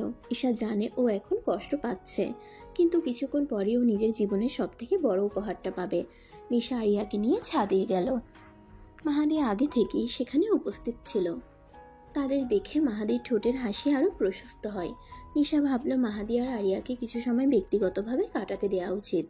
এখানে তার আর থাকাটা ঠিক হচ্ছে না। নিচে যাওয়ার উদ্দেশ্যে পা বাড়াতেই মাহাদি নিশার হাত ধরে আটকায়। তাকে নিজের দিকে ফিরিয়ে হাঁটু গেড়ে বসে মাহাদি। কোথায় যাচ্ছ নিশা? যাকে প্রপোজ করব সেই যদি চলে যায় তাহলে কাকে প্রপোজ করব আমি? মানে? নিশা, ভালোবাসি তোমায়। একটু থেমে, কখন কিভাবে ভালোবেসে ফেলেছি জানি না, তবে এতটুকু জানি আমার হৃদয়ের প্রত্যেকটি স্পন্দন। কিন্তু আপনি তো বলেছিলেন আপনি আরিয়াকে ভালোবাসেন। যদি তাই হতো তাহলে আমার উঠবি ইরফান আমাকে ফাঁসিয়ে ঝুলাতো। একদম ঠিক বলেছো। অপরিচিত কণ্ঠস্বর শুনে ছাদের দরজার দিকে তাকায় নিশা। আরিয়া লোকটার কাছে গিয়ে তার হাত জড়িয়ে ধরে নিশার উদ্দেশ্যে বলে, আসলে তোমাকে ইরফানের কথা বলা হয়নি। ইরফান আমার উঠবি হাজবেন্ড, আর যা কিছু হলো সবই মাহাদি ভাইয়ের প্ল্যান। নিশা অগ্নি দৃষ্টিতে মাহাদির দিকে তাকায়। মাহাদি বোকা বোকা হাসি দিয়ে মাথা চুলকায়। মাহাদি আর নিশার ব্যাপারে আহিয়ানকে বলতে খুশি মনে ঘরের দিকে গেল ঈশা। ঘরের কাছে গিয়ে ঈশা দেখলো তিনি ফোনে কারোর সাথে কথা বলছেন। ঈশা যা শুনলো তাতে তার পায়ের তলা থেকে মাটি সরে গেল। তার মানে তিনি অন্য কাউকে ভালোবাসেন? আহিয়ান ঈশাকে খেয়াল করেননি। ঈশা আর ঘরের ভেতর গেল না। দৌড়ে নিচে নামতে গিয়ে তার অজান্তেই হাতের সাথে লেগে একটা ফুলদানি পরে ভেঙে যায়। সেই সময় আরিয়া বেখেয়ালিভাবে হেঁটে আসছিল, যার ফলে একটা বড় কাঠের টুকরো ওর পায়ে গেঁথে যায়। আরিয়ার কান্নার আওয়াজ পেয়ে আহিয়ান সহ বাড়ির সকলে সেখানে চলে আসে। আরিয়া ঘুমিয়ে পড়লে ঈশা ওর ঘর থেকে বেরিয়ে নিজের ঘরের দিকে যায়। ডাক্তার এসেছিল, ব্যান্ডেজ করে দিয়ে গেছে, সাথে কিছু ওষুধ দিয়ে গেছে। ঈশা ভাবছে তার ভুলের জন্যই আজ আরিয়ার এমন একটা অবস্থা হলো। প্রচণ্ড খারাপ লাগছে বিষয়টা তার। ঘরে ঢুকতেই আহিয়ান ঈশাকে দিয়ে তার হাত দুটো দেয়ালের সাথে চেপে ধরে। তার চোখের দিকে তাকিয়ে ঈশা আটকে উঠল। কি ভেবে রেখেছো তোমরা? আমার পরিবারকে কি একটু শান্তিতে থাকতে দেবে না? দেখুন আমি তোমার বাবা আমার বাবাকে মেরে ফেলেছে, আর এখন তুমি চাইছো আমার বোনকে মেরে ফেলতে? আহিয়ানের কথায় ঈশা চমকে উঠল। এসব কি বলছেন তিনি? দেখুন আমি মানছি আমি ভুল করে ফেলেছি, কিন্তু তাই বলে আপনি আমার পরিবার নিয়ে এসব বলতে পারেন না। আহিয়ান ঈশার হাত ছেড়ে দেয়। আজ বেমালুম সে ঈশাকে তার জীবনের অনাকাঙ্ক্ষিত সত্যটা বলে দিয়েছে। সে ভাবছে কথাটা ঈশাকে এভাবে জানানো ঠিক হয়নি। আহিয়ান নিজেকে শান্ত করে ঠান্ডা গলায় বললেন, আমি যা বলছি ঠিকই বলছি, এটাই সত্যি। ঈশা কি বলবে কিছুই বুঝতে পারছে না। আমার বাবা কিছুতেই এমন কাজ করতে পারেন না। কিন্তু কিন্তু আহিয়ান, সে তো বানিয়ে এইসব বলার মানুষ নন। তিনি হয়তো আমাকে ভালোবাসেন না, আমি তো বাসি। আমার ভালোবাসার উপর আমার বিশ্বাস আছে। সেই বিশ্বাস থেকে বলতে পারি সে কখনো বিনা কারণে এমন কিছু বলবেন না। কিন্তু এই মুহূর্তে আমি মনে প্রাণে চাইছি আহিয়ানের কথা যেন ভুল প্রমাণিত হয়। আমাকে সত্যিটা জানতে হবে, আর এই সত্যি আমাকে শুধু খালামণিই বলতে পারবে। সেই মুহূর্তেই ঈশা কাউকে কিছু না বলে বাড়ি থেকে বেরিয়ে গেল। ঈশা তার খালামণির বাড়িতে এসে তাকে সবটা বলল, কিন্তু তাকে আমতা আমতা করতে দেখে ঈশা ঘাবড়ে গেল। তাহলে কি আমার ভয় ঠিক হলো? কি হলো খালামণি, তুমি কিছু বলছো না কেন? আসলে প্লিজ খালামণি, আমাকে সত্যিটা বলো। খালামণি দীর্ঘশ্বাস ফেলে বলতে শুরু করলেন, তোর বাবা আর আহিয়ানের বাবা বিজনেস পার্টনার ছিলেন। আহিয়ানের বাবা আফজাল সাহেব ছিলেন একজন অত্যন্ত সৎ মানুষ। যখন তিনি জানতে পারেন তোর বাবা অবৈধ কাজের সাথে যুক্ত, তিনি ব্যবসায়িক সব সম্পর্ক শেষ করে দেন।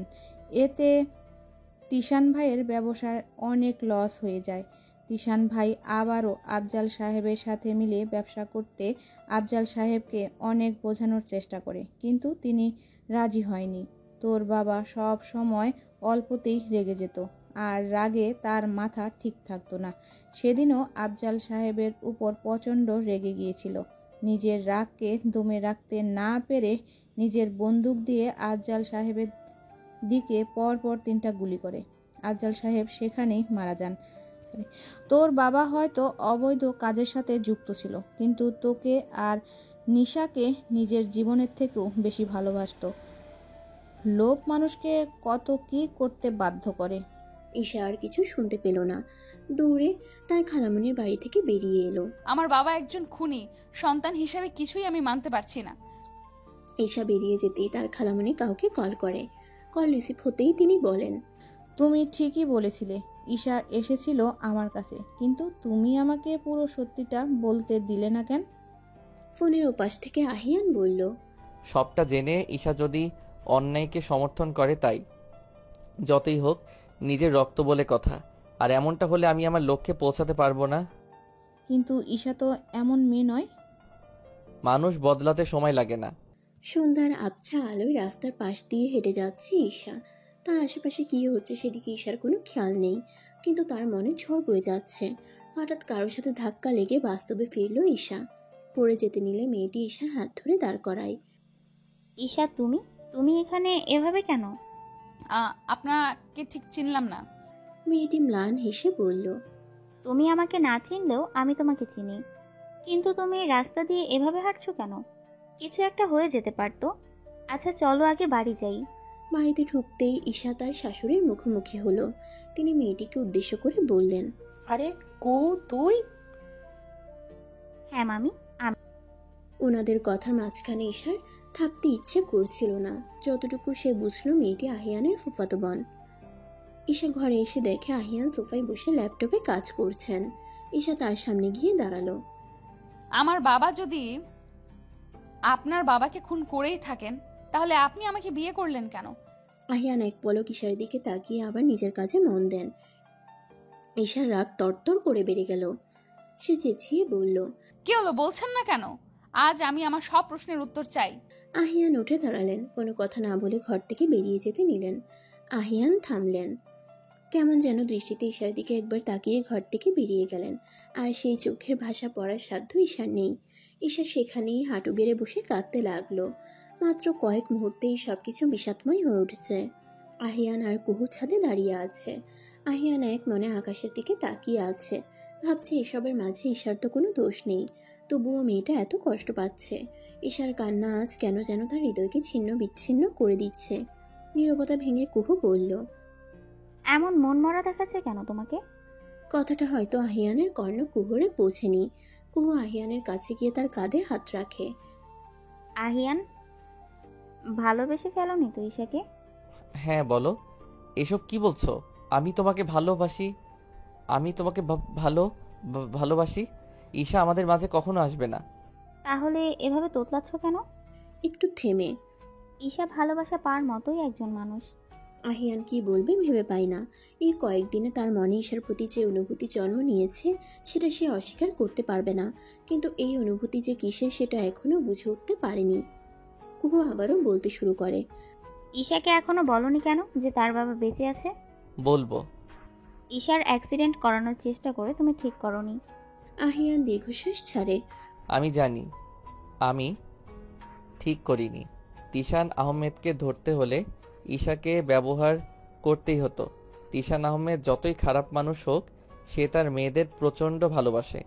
ঈশার ক্ষতি হতে দেখলে সে নিশ্চয়ই কিছু না কিছু করবে।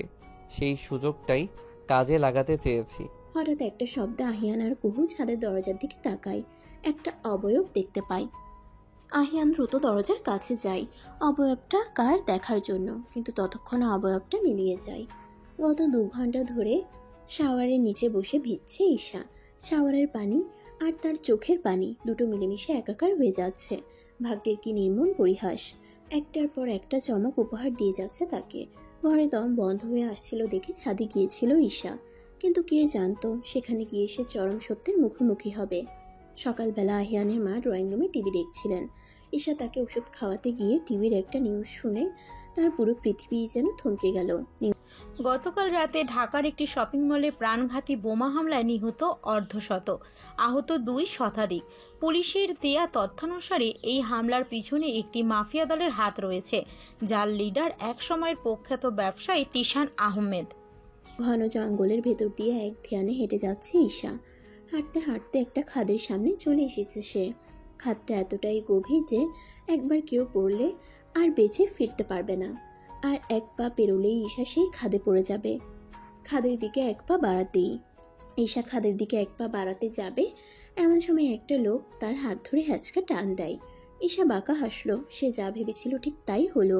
লোকটা তাকে এতক্ষণ ধরে ফলো করছিল। আর একটু হলেই তো খাদে পড়ে যায়। লোকটাকে বলতে না দিয়ে, তাহলে কি আমি ধরে নেব নিজের বাবার হত্যার প্রতিশোধ নিতে আপনি এসব করছেন? আপনাকে আমার বাবা পাঠিয়েছে আমার উপর নজর রাখতে, তাই না? এসব কি বলছেন? আমি ঠিকই বলছি। আমার বাবাই আপনাকে পাঠিয়েছে। কে আপনার বাবা? আমি চিনি না আপনার বাবাকে। যদি তাই হয় তাহলে আপনি এখানে কি করছেন? আমি তো কাজে এসেছিলাম, আপনাকে দেখলাম খাদে। এই ঘন জঙ্গলে আপনার কিসের কাজ? লোকটা আমতা আমতা করতে থাকে। ঈশা তার থেকে 2 কদম পিছিয়ে গেল। হাতের মুঠোয় অতি সন্তর্পণে লুকিয়ে রাখা ব্লেডটা বের করে বাম হাতের কবজিতে ধরল ঈশা। লোকটাকে উদ্দেশ্য করে সে বলল, আমি নিশ্চিত বাবাই আপনাকে পাঠিয়েছে। আপনি যদি আমাকে বাবার কাছে না নিয়ে যান, তা না হলে আমি এক্ষুনি আমার হাতের শিরা কেটে ফেলবো। লোকটা ঘাবড়ে যায়। কি করছেন? আমার বাবা যদি জানতে পারে আমার কোনো ক্ষতি হয়েছে, তাহলে আপনার কি অবস্থা করবে আশা করি জানেন। বেশ, আমি নিয়ে যাব আপনাকে। এদিকে আহিয়ান সকাল থেকে ঈশাকে বাড়ির কোথাও না পেয়ে ঘাবড়ে যায়। তার মায়ের কাছে জানতে পারে ঈশা সকালবেলা কাউকে কিছু না বলে বাড়ি থেকে বেরিয়ে গেছে। আহিয়ান আসাদকে কল করে ঈশা কোথায় গিয়েছে খোঁজ নিতে বলে। কিছুক্ষণ পরে আহিয়ানের ফোনে আসাদের কল আসে। স্যার, সেদিন যে লোকটা নদীতে ঝাঁপ দিয়েছিল, ঘন্টা 1.5 আগে তার সাথে ঈশা ম্যামকে দেখা গিয়েছে। লোকটা ঈশা ম্যামকে শহর থেকে বেশ কিছুটা দূরে নিয়ে গেছে। কোথায় নিয়ে গিয়েছে? ঠিকানা দাও আমাকে। লোকটা ঈশাকে একটা পরিত্যক্ত বাড়ির সামনে নিয়ে আসে। বাড়ির পেছনের দরজা দিয়ে তাকে ভেতরে ঢুকায়। একটা ভ্যাপসা গন্ধ নাকে আসে। আবছা আলোয় কিছুটা দূরে দাঁড়িয়ে থাকা মানুষটাকে চিনতে ঈশার বিন্দুমাত্র ভুল হয় না। 15 বছর পর মানুষটাকে দেখছে সে, তাও আবার জীবিত অবস্থায়। ঈশা দৌড়ে তার বাবার কাছে গিয়ে তাকে শক্ত করে জড়িয়ে ধরে হু হু করে কেঁদে দিল। হিচকি তুলতে তুলতে সে তার বাবাকে বলল, বাবা তুমি বেঁচে আছো, তাহলে আমাদের কাছে ফিরে যাওনি কেন? আমাদের কথা কি তোমার একটু মনে পড়েনি? তিশান আহমেদ হতভম্ব হয়ে দাঁড়িয়ে আছেন। তিনি এই মুহূর্তে ঈশাকে এখানে আশা করেননি। ঈশার প্রশ্নের কি জবাব দেবেন তিনি তাই বুঝে উঠতে পারছেন না। এইরকম পরিস্থিতিতে যেন পড়তে না হয়, তাই তো তিনি 15 বছর আগের নিজের মৃত্যুর মিথ্যে নাটক করেছিলেন। অপরাধের সাথে এমনভাবে যুক্ত হয়ে পড়েছিলেন যে সেখান থেকে ফেরা আর সম্ভব ছিল না। সন্তানের প্রতি এত ভালোবাসাও তাকে অপরাধের জগৎ থেকে বের করে আনতে পারেননি। কিন্তু ঈশা আর নিশাকে তিনি চোখের আড়াল করেননি। প্রতিনিয়ত গোপনে তাদের উপর নজর রাখতেন। এতদিনের মাটি চাপা দেওয়া সত্য আজ বেরিয়ে এলো। সবকিছু জানার পর ঈশা যদি তাকে ঘৃণা করতে শুরু করে, তাহলে তিনি কি করবেন? বাবা হয়ে নিজের সন্তানের ঘৃণার পাত্র হয়ে কিভাবে থাকবেন? তিশান আহমেদের ধারণাকে ভুল প্রমাণিত করে ঈশা বলল, আমি জানি বাবা তুমি মাফিয়া দলের সঙ্গে যুক্ত, তাতে কি হয়েছে বলো তো? তুমি তো আমার বাবা, আমি যে কোনো পরিস্থিতিতেই তোমাকে সমর্থন করব। আহিয়ান যত দ্রুত সম্ভব গাড়ি চালিয়ে সেই পরিত্যক্ত বাড়িটাতে আসে। গাড়ি থেকে নেমে দেখে পুরো বাড়িটা পুলিশ ঘেরাও করে রেখেছে। আশ্চর্যের বিষয় হলো সেখানে তিশান আহমেদও তার সহযোগীরাও রয়েছে, আর তাদের সকলের হাতেই হাত করা পরানো। বাড়ির গেটের কাছে এক কোনায় নির্বিকার ভঙ্গিতে দাঁড়িয়ে আছে ঈশা। আহিয়ান রাগে ফুঁসতে ফুঁসতে ঈশার কাছে যায়, ঠাস করে ঈশার গালে চড় বসিয়ে দেয়। ছি ঈশা, আমি ভেবেছিলাম তুমি অন্তত তোমার বাবার মতো নও, কিন্তু শেষ পর্যন্ত তুমিও তোমার এই অপরাধী খুনি বাবার সাথে হাত মেলালে। কত নিরপরাধ মানুষের মৃত্যুর কারণ তোমার বাবা, সেই ব্যাপারে কোনো ধারণা আছে তোমার? ঈশা ড্যাব ড্যাব করে আহিয়ানের দিকে তাকিয়ে আছে। এই মানুষটাও আমাকে ভুল বুঝলো? এতদিনেও কি তার আমার প্রতি এতটুকু বিশ্বাস তৈরি হয়নি? একজন পুলিশ অফিসার ঈশাদের দিকে এগিয়ে এলেন, আহিয়ানকে উদ্দেশ্য করে বললেন, স্যার আপনি এসব কি বলছেন? ঈশা ম্যাম কেন এদের সাথে হাত মেলাবে? তিনি তো উল্টো আমাদের সাহায্য করেছেন তিশান আহমেদকে ধরতে। আহিয়ানের নিজের প্রতি নিজেরই রাগ হচ্ছে। ভাবছে কেন না বুঝে ঈশার গায়ে হাত তুলল সে। ঈশাকে অবিশ্বাস করা তার ঠিক হয়নি। ঈশা আই এম সরি, আমাকে প্লিজ ক্ষমা করে দাও। ঈশা তার কথায় কান না দিয়ে বাড়ি চলে এলো। বাড়িতে ঢুকলেই সবাই তাকে একটার পর একটা প্রশ্ন করতে থাকে। সে কোনো কথা না বলে ঘরে চলে এলো। নিজের যেসব জিনিসপত্র ছিল সবই একটা ব্যাগে ভরে নিল ঈশা। শেষবারের মতো ঘরটাতে চোখ বুলিয়ে নিল সে। ঘরের মানুষটাই যখন আমার নয়, তখন এই ঘরে থাকার অধিকার আমার নেই। ঈশা বেরিয়ে যেতে নেবে এমন সময় আহিয়ান ঘরে আসলেন। আহিয়ান বাড়ির সবাইকে সব ঘটনা খুলে বলে ঘরে এসে ঈশাকে এভাবে দেখে ভেবাচেকা খেয়ে যায়। তার হৃদয়ে কোথাও একটা চিনচিনে ব্যথা অনুভব হচ্ছে। ঈশা তুমি? চলে যাচ্ছি আপনার জীবন এবং আপনার বাড়ি থেকে। ডিভোর্স পেপার পাঠিয়ে দিন, সাইন করে দেব। একটু থেমে, কুহুকে নিয়ে ভালো থাকবেন। কথাটা বলতেই ঈশার গলা কেঁপে ওঠে। আহিয়ানকে কিছু বলার সুযোগ না দিয়ে বেরিয়ে যায়। আহিয়ান সেখানেই ঠাই দাঁড়িয়ে থাকে। সে তো এটাই চেয়েছিল, তিশান আহমেদকে উপযুক্ত শাস্তি দিয়ে ঈশাকে তার আর কুহুর জীবন থেকে সরিয়ে দেওয়া। কিন্তু আজ যখন তেমনটাই হচ্ছে, তখন সে খুশি হতে পারছে না কেন? তার হৃদয়ে এটা কিসের তোলপাড় চলছে? কেন তার মন তাকে বারবার বলছে ঈশাকে আটকাতে? কেন সে ঈশাকে ছাড়া নিজের জীবন কল্পনা করতে পারছে না? নিশাকে নিয়ে ঈশা তাদের আগের বাড়িটাই চলে এলো। মনে মনে তার একটাই প্রার্থনা, আহিয়ান ভালো থাকুক। রাতের আধার পৃথিবীকে গ্রাস করেছে। শুধু রাত বললে ভুল হবে, এখন গভীর রাত। নিশাচর প্রাণী ছাড়া এই সময়টাই কেউ জেগে থাকে না। তবে আজ নিশাচর প্রাণীদের সাথে পাল্লা দিয়ে জেগে আছে একজোড়া মানব মানবী। একদিকে ঈশা নিজের বাবার চরম সত্যতা জেনে এবং নিজের ভালোবাসা হারানোর শোকে কাতর হয়ে নির্ঘুম রাত কাটাচ্ছে। অন্যদিকে আহিয়া নিজের অনুভূতির হিসেব কষতে ব্যস্ত। এভাবে 2 দিন কেটে যায়। এই 2 দিনে ঈশা আর আহিয়ান কেউই নিজেদের স্বাভাবিক জীবনে ফিরতে পারেনি। পারবেই বা কেমনে? ঈশা আহিয়ানকে নিয়ে আর আহিয়ান ঈশাকে নিয়ে ভাবতে ব্যস্ত। সকালে মা আর আরিয়া ঈশাদের বাড়িতে আসলেন। আজ আবারও ঈশা আহিয়ানের বাড়ির সামনে দাঁড়িয়ে আছে। তবে এবার আহিয়ানের স্ত্রী হিসেবে নয়, বরং তার শাশুড়ি মা আর আরিয়ার অনুরোধ রাখতে। 4 দিন পর আরিয়া আর ইরফানের বিয়ে। তাই আহিয়ানের মা আর আরিয়ার অনুরোধ ঈশা ফেলতে পারেনি। তাই আবারও এই বাড়ির চৌখাট পেরোতে হলো তার। ঈশা ভেবেছিল আহিয়ানের মুখোমুখি হবে না সে, আলাদা ঘরে থাকবে আর যতদূর সম্ভব তার থেকে দূরে থাকবে। কিন্তু বাড়ি ভর্তি মেহমান, আলাদা ঘরে থাকলে হাজারটা প্রশ্নের সম্মুখীন হতে হবে। উপায়ান্তর না দেখে আহিয়ানের ঘরেই যেতে হলো ঈশাকে। ঈশা ঠিক করেছে আরিয়ার বিয়ে হয়ে গেলে তার শাশুড়ি মাকে আহিয়ান আর কুহুর সম্পর্কের ব্যাপারে জানিয়ে সবার জীবন থেকে অনেক দূরে চলে যাবে। ঈশাকে দেখে আহিয়ান যেন দেহে প্রাণ ফিরে পেল। তার হৃদয় জুড়ে শুধু প্রশান্তির হাওয়া বইছে। আজ আরিয়ার গায়ে হলুদ। দেখতে দেখতেই 3টে দিন পেরিয়ে গেছে। এই 3 দিনে আহিয়ান বারবার চেষ্টা করেছে ঈশার সাথে কথা বলতে, কিন্তু ঈশা প্রতিবারই তাকে এড়িয়ে গেছে। আহিয়ান কিছুতেই তার এড়িয়ে যাওয়া মেনে নিতে পারছে না। ঈশার এড়িয়ে যাওয়া তার হৃদয়কে চূর্ণ বিচূর্ণ করে দিচ্ছে। ঈশার সাথে একটু কথা বলার জন্য তার মন আনচান আনচান করছে, তবুও আহিয়ান ব্যর্থ। হয়তো এটাই তার প্রাপ্য। ঈশাকে অন্তত সে নিজের চোখের সামনে দেখতে পাচ্ছে, এতেই সে খুশি। ড্রেসিং টেবিলের আয়নার সামনে দাঁড়িয়ে নিজের শাড়ি ঠিক করছে ঈশা। পরনে তার সবুজ পাড়ের হলুদ শাড়ি আর ফুলের গহনা। হালকা সাজেই তার থেকে চোখ ফেরানো দায়। আহিয়ান একটা কাজে ঘরে এসে ঈশাকে দেখে থ মেরে যায়। এক ধ্যানে সে ঈশার দিকে তাকিয়ে আছে। ঈশা আহিয়ানকে খেয়াল করতেই কিছুটা জড়সড় হয়ে নিজের শাড়ির আঁচল ঠিক করে ঘর থেকে বের হয়ে যায়। তা দেখে আহিয়ান মুচকি হাসে, তবে তার হাসি বেশিক্ষণ স্থায়ী হয় না। পকেট থেকে ফোন বের করে কাউকে কল দেয়। অনুষ্ঠান শেষে ছাদে এসো। গায়ে হলুদের পুরো সময়টাই আহিয়ান এক দৃষ্টিতে ঈশার দিকে তাকিয়ে থেকেছে। ঈশা যতবার বিষয়টা খেয়াল করেছে ততবার আহিয়ানের থেকে নিজেকে আড়াল করার চেষ্টা করেছে, কিন্তু আহিয়ান সে তো ছাড়বার পাত্র নয়। অর্থাৎ ঈশা নিজের চেষ্টায় ব্যর্থ। ছাদে কুহুর সামনে মাথা নিচু করে দাঁড়িয়ে আছে আহিয়ান। আহিয়ান কি বলবে বুঝতে পারছে না। তা দেখে কুহু তাচ্ছিল্যের সুরে হেসে বলে, ভালোবেসে ফেলেছো ঈশাকে, তাই তো? আমাকে ক্ষমা করো কুহু। কুহু ম্লান হাসে। সব ভালোবাসারই যে পূর্ণতা পেতে হবে এমন তো কোনো কথা নেই। অপূর্ণ ভালোবাসা আছে বলেই মানুষের মনে ভালোবাসা হারানোর ভয় জেগে বসে। ভালোবাসাকে পূর্ণতা দিতে এত লড়াই করে। আমার ভালোবাসা না হয় অপূর্ণই থাক, ভালোবাসার মানুষের খুশির মাঝেই আমার খুশি নিহিত থাক। আহিয়ান ছাদ থেকে নেমে ঘরে এসে দেখে ঈশা ড্রেসিং টেবিলের সামনে দাঁড়িয়ে নিজের গহনা খুলছে। আহিয়ান ঈশার কাছে গিয়ে তাকে পেছন থেকে জড়িয়ে ধরে। ঈশা আহিয়ানের কাছ থেকে নিজেকে ছাড়িয়ে সর্বশক্তি দিয়ে আহিয়ানের গালে একটা চড় মারে। 1 মাস পর। গত 1 মাসে বদলেছে অনেক সম্পর্ক, পরিবর্তন হয়েছে অনেক সম্পর্কের নাম। আরিয়া আর ইরফান সুখে সংসার করছে। নিশা আর মাহাদির বিয়ে হয়ে গিয়েছে, তারাও সুখে আছে। কুহুরও বিয়ে হয়েছে। ফারহান কুহুর ক্লাসমেট ছিল। কুহুকে মনে মনে ভালোবাসলেও কখনো সে তা প্রকাশ করেনি, কেননা সে জানতো কুহু আহিয়ানকে ভালোবাসে। পারিবারিকভাবে ফারহান আর কুহুর বিয়ে হয়। কুহু সম্পর্কটাকে মেনে নিয়েছে। তবে ঈশার আর আহিয়ানের সম্পর্ক কেন যেন আগের জায়গায় স্থির হয়ে আছে।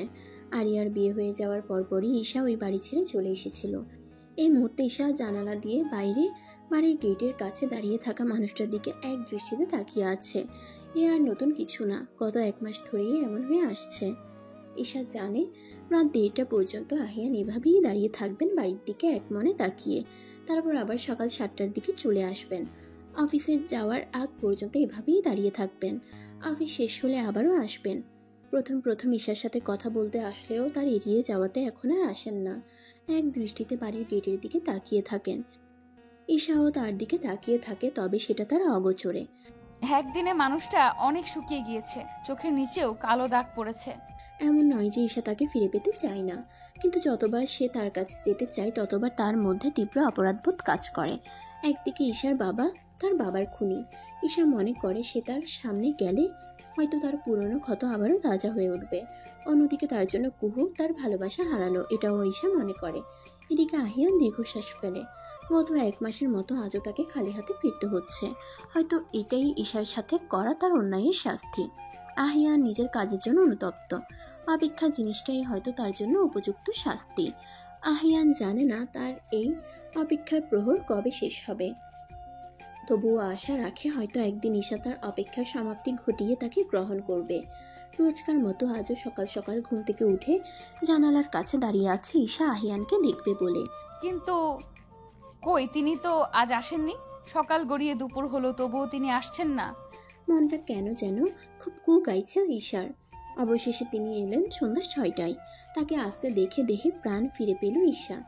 কিন্তু তার একই অবস্থা, কপালে হাতে পায়ে ব্যান্ডেজ কেন? আজ আর কোনো বাধা ঈশাকে আটকাতে পারল না। দৌড়ে গেল সে তার আহিয়ানের কাছে, ঝাপটে জড়িয়ে ধরল তাকে। আশেপাশের মানুষ যে তাদের দিকে আর চোখে তাকাচ্ছে সেদিকে ঈশার কোনো খেয়াল নেই। সে ব্যস্ত আহিয়ানের বুকে নিজের আশ্রয় খুঁজতে। 1 সপ্তাহ পেরিয়ে গেছে আহিয়ানের অ্যাক্সিডেন্টের। এখন তিনি মোটামুটি সুস্থ। আজ ঈশা আবার বিয়ের কনের সাজে সাজল। ড্রয়িং রুমের সোফায় আহিয়ানের পাশে বসে আছে ঈশা। কিছুক্ষণ আগেই তারা দ্বিতীয়বারের মতো বিয়ে নামক পবিত্র বন্ধনে আবদ্ধ হয়েছে। তবে এবার কারো জোড়াজুড়িতে নয়, বরং স্বেচ্ছায়। আহিয়ান ঈশার কানের কাছে এসে ফিসফিসিয়ে বললেন, ভালোবাসি। নিজের লেখা ডায়েরিটা বন্ধ করে রাখল ঈশা। অজান্তেই কয়েক ফোঁটা অশ্রুকণা বিসর্জন দিল। 7 বছর পেরিয়ে গিয়েছে আহিয়ান আর ঈশার একসাথে পথ চলার। তবে এখন আর তারা একা নেই, তাদের সাথে যুক্ত হয়েছে নতুন প্রাণ। আজই আহিয়ান আর ঈশার ছেলে ঈশানের স্কুলের প্রথম দিন। আহিয়ান ঈশানকে নিয়ে স্কুলে গিয়েছে। ঈশা, তুমি কাঁদছো কেন? চিরপরিচিত কণ্ঠস্বর শুনে ঈশা 7 মাসের ভারী পেট নিয়ে উঠে দাঁড়ায়। আহিয়ানের দিকে ফিরে মুচকি হাসে। আপনারা এসে পড়েছেন? ঈশান কোথায়? সে তো বাড়ি এসেই তার দাদিয়ার কাছে ছুটেছে। কিন্তু তুমি কাঁদছিলে কেন? ঈশা ডায়েরিটা আহিয়ানকে দেখায়। অনেকদিন পর ডায়েরিটা চোখে পড়লো। আহিয়ান মুচকি হেসে ঈশাকে জড়িয়ে ধরে। ঠিক সেই সময় ঈশান ঘরে আসে। মামাম, বাবা, তোমরা কি করছো? আহিয়ান আর ঈশা কিছুটা চমকে গিয়ে ঈশানের দিকে তাকায়। এক পলক একে অপরের দিকে তাকিয়ে ফিক করে হেসে দেয় দুজনে।